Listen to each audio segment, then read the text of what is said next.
La cena del Señor, hermanos, es un acto que es fundamental en la adoración que la iglesia le ofrece a nuestro Dios. Y el apóstol Pablo, después de haber tratado y dado instrucciones precisas acerca de la cubierta, en el caso de todo varón y toda mujer que oran o profetizan, como vimos la semana pasada, ahora procede a dar instrucciones también que ayudarían a corregir el desorden creado durante las reuniones o asambleas de la iglesia del Señor allí en Corinto, y particularmente en los siguientes versículos acerca de la cena del Señor. En el verso 17 de la primera carta a los Corintios, capítulo 11, primero los Corintios 11, verso 17, dice el apóstol Pablo: pero al anunciaros esto que sigue, no os alabo, porque no os congregáis para lo mejor, sino para lo peor. Hermanos, si antes los elogió, como vimos en el versículo 2, había cosas dignas de elogio entre los corintios, pero ahora, en lo que sigue, en lo que va a proceder a explicar, dice Pablo: no puedo elogiarlos, no puedo. Y es que cuando ellos se reunían como iglesia, desafortunadamente, como aquí expresa y enfatiza, no se reunían para lo mejor. No era esta reunión para edificación e instrucción. No era para vivificación y consuelo de las almas. No era para crecer en gracia y conocimiento. No era para ser más santos, más celosos, más fructíferos, más útiles. No era para eso la reunión que ellos tenían, lamentablemente. Se reunían, sí, pero para lo peor, dice el apóstol Pablo.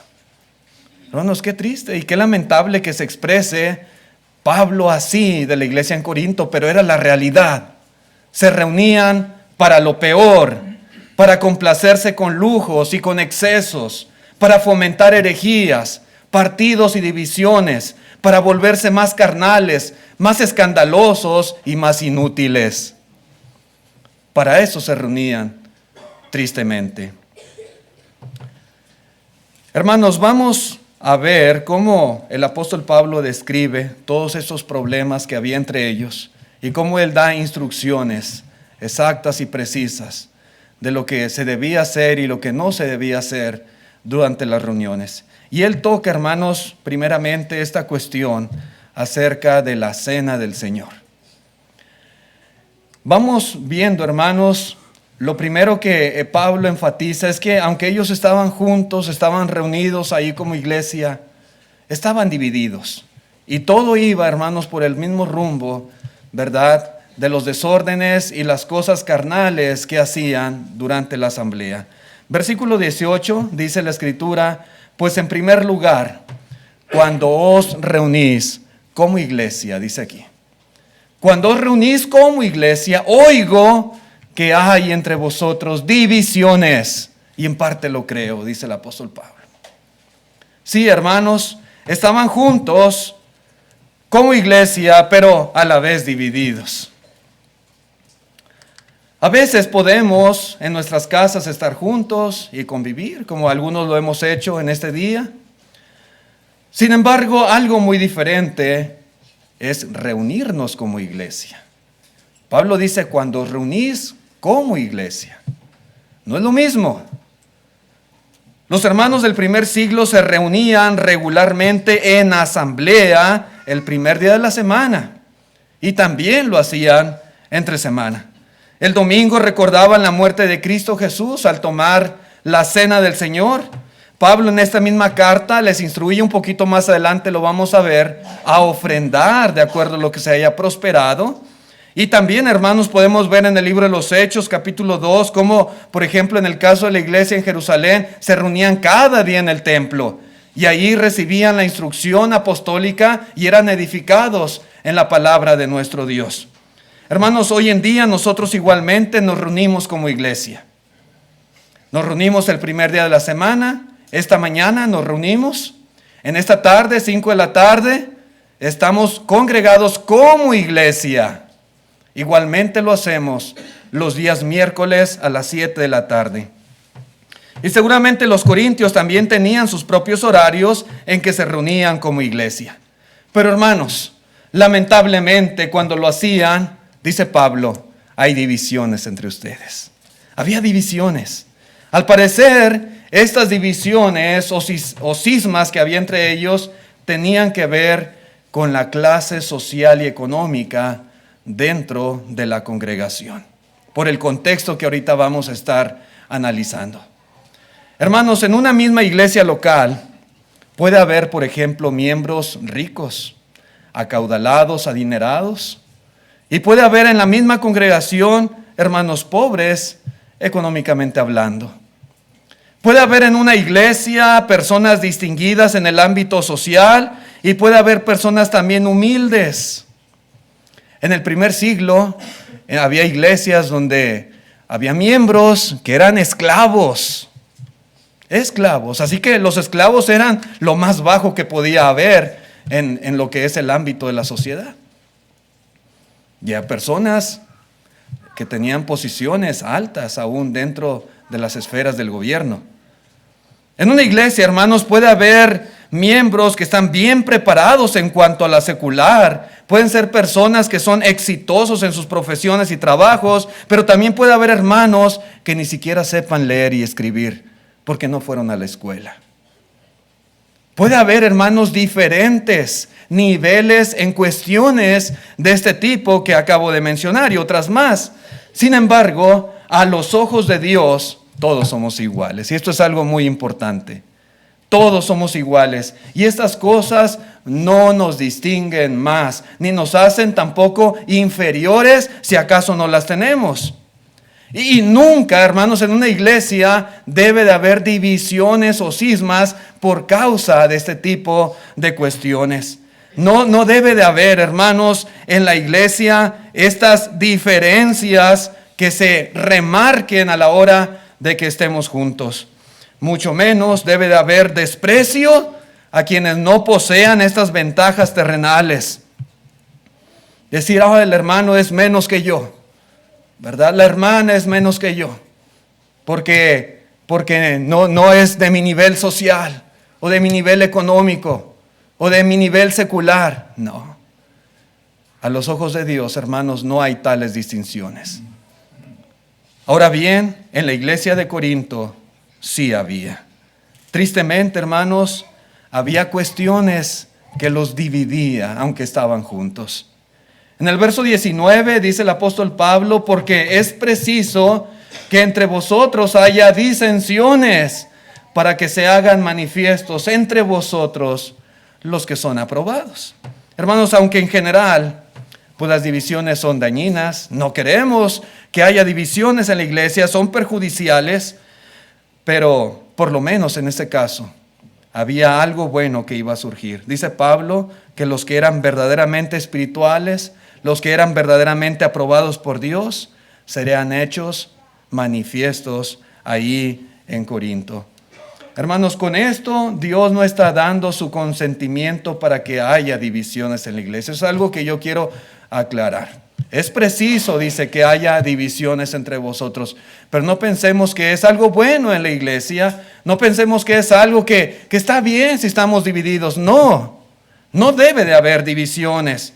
Lo que Pablo está diciendo es que debido a las condiciones carnales que había en muchos miembros allí en la iglesia en Corinto, era inevitable que las divisiones surgieran en la congregación. No se podían evitar por las mismas circunstancias de que no eran hermanos espirituales. Es preciso, es inevitable que estas cosas sucedan, y si suceden, al menos, ¿verdad? Ahí se iba a manifestar quiénes eran de Dios. Ahora, hermanos, vemos que Pablo continúa explicando ahora algo en particular, y tiene que ver con este mandamiento tan importante que estaba siendo corrompido, había sido corrompido por miembros allí en la congregación. El versículo 20 continúa Pablo y les dice, cuando pues os reunís vosotros, dice claramente, esto no es comer la cena del Señor.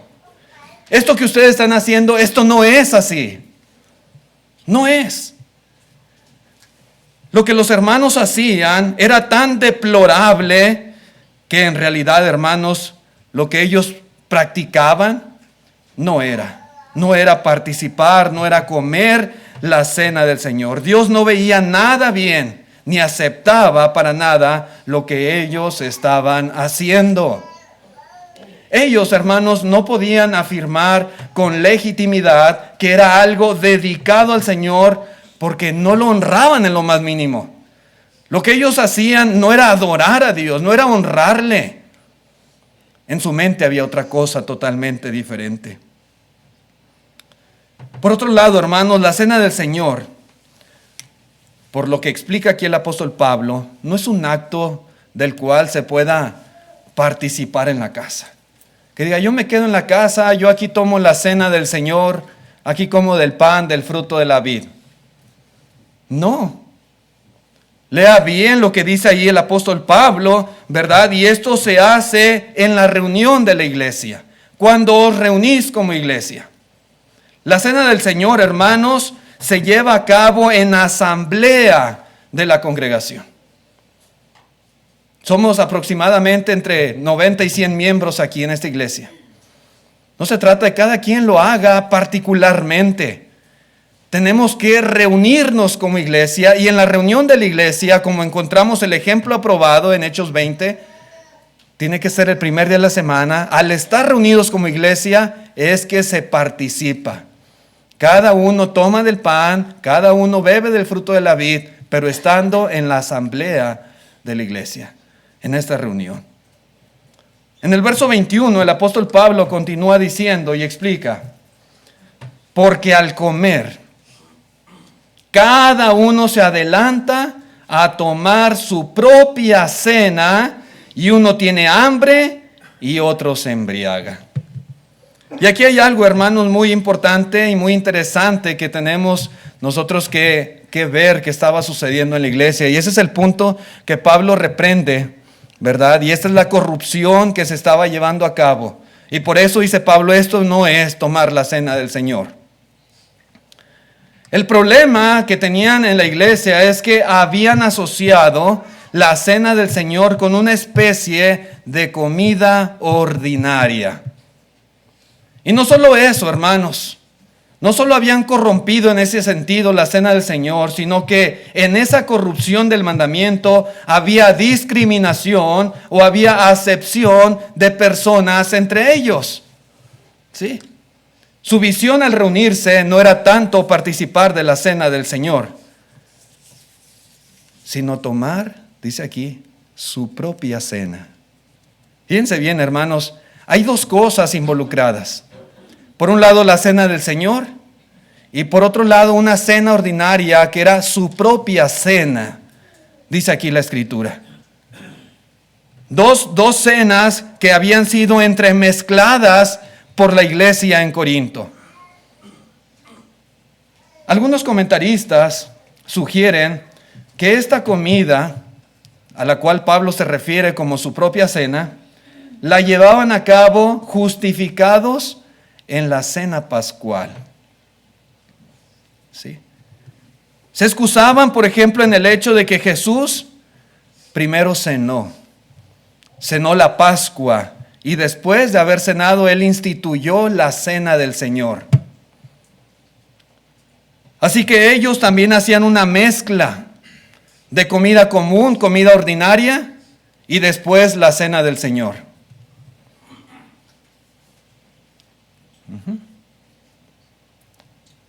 Otros comentaristas sugieren que los conversos entre los gentiles habían introducido en el culto de la iglesia, en conexión con la cena del Señor, una comida ordinaria de la manera que se hacían los cultos paganos ofrecidos a los ídolos. Y hemos hablado mucho, ¿verdad?, acerca de estas fiestas donde se ofrecían animales y se hacía comida, y había lugar ahí para comer de eso sacrificado, y también se vendía a las carnicerías, etcétera. Pero los paganos acostumbraban mucho a hacer esto. Entonces también existe la posibilidad de que de esa manera haya llegado esa comida ordinaria que habían entremezclado con la cena del Señor. Comían, se saciaban y tomaban la cena. Dos cosas mezcladas a la vez ahí en las reuniones de la iglesia. El punto, hermanos, es que habían pervertido el mandamiento del Señor. Y eso era lo condenable. Dice Pablo, esto no es así. Esto no es comer la cena del Señor. No lo es. La Santa Cena, hermanos, consta de solo dos elementos: el pan sin levadura y el fruto de la vid o jugo de uva. Nada más. Añadirle cualquier otra cosa a la cena del Señor es pervertirla. Es pervertir, adulterar el mandamiento claro y específico que nos ha dado Cristo. Él sí, ¿verdad?, instituyó la cena, y Él toma el pan y toma el fruto de la vid y les dice, haced esto en memoria de mí. Pero Él no hace referencia a que tenía que haber toda una cena completa, como lo fue la Pascua, ¿verdad? Y con aquel cordero y cómo se comía. Y de la misma manera, aquí tenemos que hacer una comida y después tomar la cena, porque así lo hizo Jesús. Jesús no habla de lo que había cenado anteriormente, sino del pan y del fruto de la vid. Nada más estos dos elementos constituyen la cena del Señor.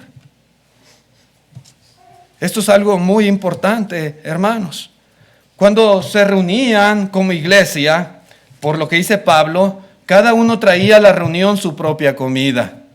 Los ricos traían comida de ricos y los pobres, pues comida de pobres. Y algunos ni siquiera traían comida a la reunión de la iglesia. Así que, hermanos, lo que sucedía es que los unos no consideraban a los demás, sino que comían en abundancia y, como dice Pablo, hasta se embriagaban, mientras que otros quedaban con hambre. Cuando habla del término embriagarse, hermanos, este término puede tener dos sentidos. Uno literal, estar borracho, y el otro puede ser en un sentido figurado. En un sentido figurado, embriagarse significa comer y beber en demasía o con gran abundancia. Usted juzgue, ¿verdad?, si era en un sentido literal o figurado lo que el apóstol Pablo estaba diciendo. A mí en lo particular se me haría demasiado descaro que se emborracharan literalmente en la reunión de la iglesia a lo que ellos llamaban participar de la cena del Señor. Yo me inclino un poco más a que era algo figurado, que comían en abundancia, ¿verdad?, mientras que otros ni siquiera nada. Pero no descarto también la posibilidad de que alguno por allí se embriagara. En lo particular, hermanos, pues se me hace bien triste y bien lamentable la situación en la iglesia de Corinto en cuestión de este acto tan hermoso que el Señor estableció para recordar cómo nosotros fuimos redimidos de nuestros pecados, cómo Jesús vino a morir a este mundo para darnos salvación, y que algo tan solemne sea de esa manera pervertido, pero así era lo que estaba sucediendo allí. Un comentarista que se llama Gerd Theissen, él dice lo siguiente, dice, los cristianos que proveían un lugar para que la iglesia se reuniera tenían medios materiales y un elevado nivel social. Cuando tomaban sus comidas, se separaban del elemento de clase inferior en la iglesia. Comían cuando lo deseaban y tan suntuosamente como lo deseaban. La iglesia había adoptado las distinciones de clase que se daban por sentado en la cultura más amplia. Sin embargo, eran nocivas para la comunión de los redimidos por la gracia de Dios. Sí, había niveles sociales, había diferentes estatus dentro de la congregación, y decían, nos separamos de la chusma, ¿verdad? No nos juntamos con aquellos. Y así, hermanos, estaban divididos en la iglesia. Y estos traían comida de ricos y en abundancia, y se saciaban y hasta se embriagaban. Y los otros aún tenían hambre, dice la Escritura. No solamente estaba mal, hermanos, lo que hacían en cuanto a traer comida y corromper la cena, pero de pilón, ¿verdad?, Eso provocaba divisiones entre ellos de clases sociales. Y estaban, literalmente, como dice Pablo, divididos. Divididos. Por lo que aquí leemos, hermanos, los ricos no tenían ninguna consideración con los pobres, se adelantaban a comer lo suyo, hacían caso omiso de los demás, no les importaba. A lo mejor había algún hermano por ahí de clase baja, de clase humilde, a lo mejor por ahí había algunos hermanos que inclusive eran esclavos. Estos no se juntaban con ellos ni compartían de lo que ellos tenían. No solamente estaba mal tener comidas ordinarias en las reuniones de la iglesia, pero para colmo de males, no comenzaban al mismo tiempo, no comían juntos, generando así divisiones, generando disensiones, generando bandos de diferente estatus social. No había la consideración debida del uno por el otro, solo había egoísmo y había actitud carnal. Repito, hermanos, estas comidas carecían de autoridad bíblica como parte de la asamblea de la iglesia. Tales comidas no deben llevarse a cabo cuando nosotros nos reunimos como iglesia. Los corintios tenían que quitar, que eliminar eso, porque no era parte de la cena del Señor. No lo era. La cena del Señor es un acto solemne. Esta mañana participamos todos. Y en este acto, hermanos, tenemos comunión, como ya lo vimos un poquito más atrás, con el cuerpo y con la sangre de Cristo Jesús. Tenemos parte en los beneficios de su muerte de cruz. Cuando participamos debemos respetuosamente recordar aquellos momentos de dolor y de sufrimiento. Nuestra mente se debe trasladar y estar haciendo memoria y reflexionando en todo el sacrificio de Cristo para salvarnos. Así debemos estar. Recordar aquellos momentos con dolor, con sufrimiento, aquellos momentos que Jesús entregó su vida para salvarnos de nuestros pecados. Y esto, hermanos, esto es lo que corresponde en este acto solemne de adoración. Hermanos, aquí, cuando estamos reunidos como iglesia, no se viene a saciar el estómago. No, aquí no se viene a hacer banquetes, mucho menos se viene a menospreciar a los que menos tienen. Y puede ser en ese sentido la comida, pero puede ser también en otros aspectos que algunos menosprecien a los que tienen menos en cualquier condición, en cualquier situación de este mundo. No se viene a esto a la iglesia, por supuesto que no. Venimos, pero venimos a adorar a Dios. Venimos a recordar la muerte de su Hijo Jesucristo mientras participamos de la cena. Y tenemos que hacerlo todo, hermanos. Todo para honra y gloria de Dios. Dijo Cristo que Dios busca adoradores que le adoren en espíritu y en verdad. Reunirnos como iglesia para satisfacer nuestros deseos carnales y no para adorar a Dios es pecado. Lo es. Los corintios venían a la reunión, pero venían por la comida que saciaba su estómago y no por la conmemoración de la muerte de Cristo. Su mente estaba puesta en otro aspecto, en otra cosa totalmente diferente. Nos reunimos para partir del pan. Nos reunimos para recordar el sacrificio del Señor. Pero no venimos pensando, ¿qué vamos a llevar de comer? ¿Qué va a haber de comida hoy? Tenemos hambre. No, vamos a tener hambre, pero hambre espiritual, hambre de la palabra de Dios, no hambre de comida física. Y si acaso tenemos hambre de comida física, al salir de ese lugar. Pero cuando estamos reunidos como iglesia, hermanos, no debemos nosotros participar de cuestiones de este tipo.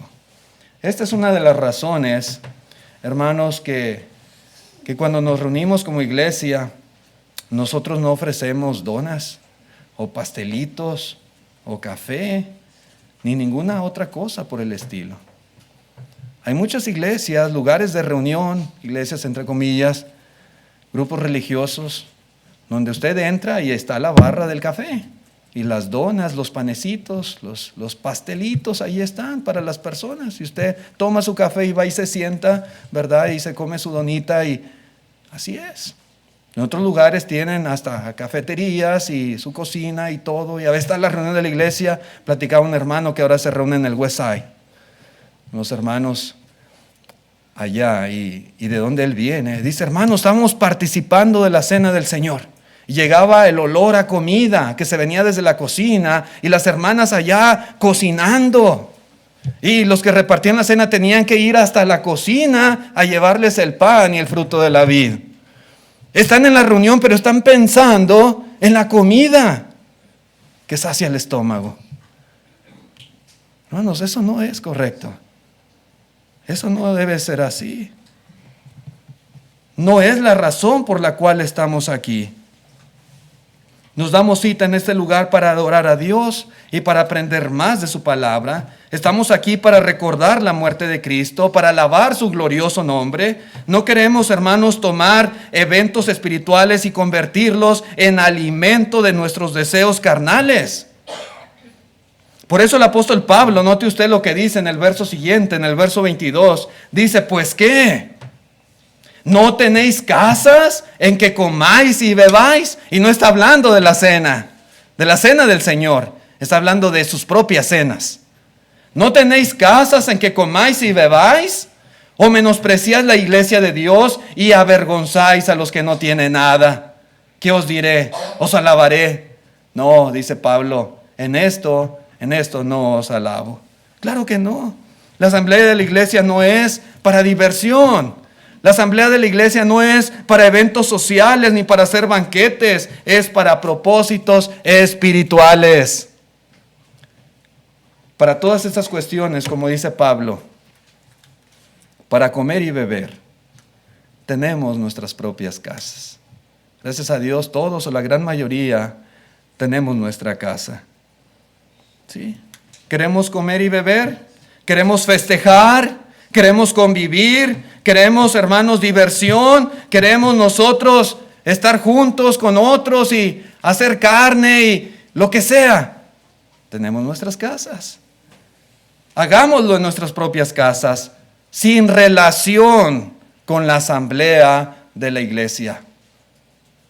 Invite a todos los hermanos si quiere, o júntense. A veces lo hacemos. Nos juntamos. Y unos llevamos ensalada y otros llevamos pan y otros llevamos diferentes cosas. Y nos juntamos y comemos y convivimos. Pero, repito, no estamos reunidos como iglesia. No estamos en asamblea. Estamos en nuestras propias casas. Y eso es lo correcto. Aquí solamente la cena del Señor. Pan y fruto de la vid. En nuestras casas, lo que queramos. Lo que queramos. Y cuánto queramos. Si quiere comer mucho, está bien. Sin caer tampoco, ¿verdad?, en la exageración. Pero estamos en nuestra casa. Para eso es. La iglesia en Jerusalén, en Hechos 2, dice que comían en las casas con alegría y sencillez de corazón. Y eso es muy importante, es algo muy bueno y muy bonito, convivir y comer juntos, sí. Pero repito, en la casa. La iglesia de Cristo, hermanos, no tiene como misión la obra de divertir o de eventos sociales.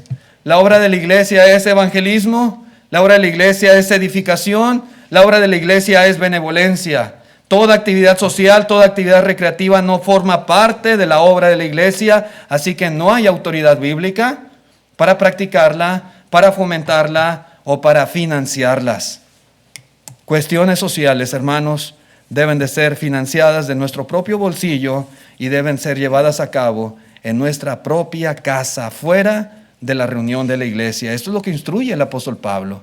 Él no les dice a los hermanos en Corinto que podían continuar con estas dos actividades en la iglesia, con la cena, su propia cena, y con la cena del Señor. No les dice, miren, siguen igual, nada más hagan una distinción de las dos cosas y compártanse ahí los unos con los otros, no menosprecien. Pablo no dice eso. Él les dice, ¿no tienen casa donde comáis y bebáis? Háganlo en sus casas. En la reunión de la iglesia no. ¿Sí? No bastaba simplemente separar ambas actividades y ya todo estaba bien. No. Por eso concluimos, hermanos, que esto no tiene nada que ver con la iglesia local en asamblea, esta cena. Comían su propia cena, comida ordinaria, se separaban en clases, se adelantaban unos a otros con esta clase de comidas, menospreciaban a los otros, y era una mezcolanza que habían hecho con la cena del Señor. Esto estaba mal. Eso estaba mal. Entonces, hermanos, los corintios lamentablemente cometían dos grandes males, como dice Pablo. Uno, corromper la naturaleza y obra de la iglesia, la cual es meramente espiritual, no tiene que ver con comidas, con banquetes, ¿verdad? Como ellos lo hacían. Y la otra es que los ricos de la congregación avergonzaban a los hermanos más pobres al comer ellos en abundancia, mientras dejaban a los pobres con hambre. Ahí se faltaron unas letras, con hambre, excluyéndolos de su abundancia. Esto es algo que no se debe hacer ni en las casas. ¿Sí? Ni en las casas. Tenemos nosotros que ver a todos nuestros hermanos por igual. Como dice el hermano Andy Urbina, que no está ahora, yo los amo a todos, hermanos. Y así debe de ser, sin acepción de personas. Y no decir, este sí lo quiero, este sí lo invito, a estos no, estos. No, debemos de vernos a todos los hermanos igual, sin importar las clases sociales, económicas, nada de eso, hermanos. No estaba bien que lo hicieran en la iglesia, en la reunión, mucho menos, hermanos. En las casas tampoco. Así se dividió la iglesia conforme a los rangos sociales, causando estas cismas entre ellos. Los que hacían estas cosas en Corinto no eran dignos de alabanza, eran dignos simplemente de reprensión, de censura. Pablo, hermanos, no estaba nada feliz con la actitud que estaban teniendo los hermanos. Por eso, pues les da instrucciones, hermanos, y los reprende en cuanto a lo que hacían y ahora cómo debían de hacerlo. La cena del Señor es única, no se pervierte, no se mezcla con otras cosas, y cualquier cuestión de comida, de bebida ordinaria, tenemos nuestras casas para hacerlo. Vamos a dejar aquí la lectura, hermanos, si Dios lo permite, continuamos la próxima ocasión. Gracias por su atención a este mensaje. Dios les bendiga. Vamos a cantar un himno de invitación y como siempre lo hacemos, si alguna persona, algún amigo visitante en esta tarde quiera obedecer el Evangelio, pues de todo corazón estamos más que dispuestos a ayudarle.